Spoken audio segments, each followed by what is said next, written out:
Okay. कसं वाटलं म्हणा? भाऊ कसं वाटलं जेवण?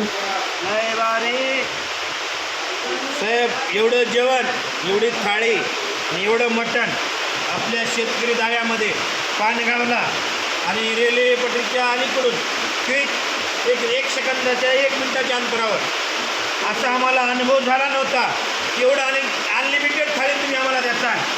एवढा रस्सा, एवढं हे सगळं, एवढ्या भाकरी, एवढं हे सगळं हे आमच्या अपेक्षेच्या बाहेर आहे. मी पत्रकार संपादक असताना सध्या मी तुमची चौकशी केली शेतकरी धाब्याची, पण आम्हाला असं वाटलं अरे बापरे इथे नेमकं इथं जाऊन तुम्ही चौकशी करावं. खायला बसलो तर काही एक सध्या भाकर सरल्या गेल्या, कारण एवढं मटण, एवढं सूप, हो का, एवढा कांदा लिंबू आणि राईस आणि भाजी भाकरीची भाकर आणि म्हणील ते पदार्थ आमच्यापाशी सगळं असताना राईस तर पोटभर, राईसचं तर नावच काढू नका तुम्ही. राईस खाईल तेवढा फ्री आहे.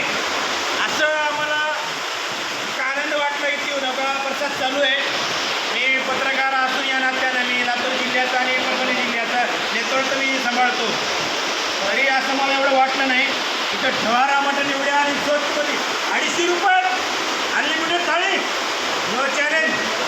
आपल्या पानगावमध्ये पहिल्यांदाच असं ओपनिंग झाले असं मला वाटतंय, कारण मी डेली सर्व्हिस परभणी ते लातूर, संध्याकाळी ते लातूर करत असतो.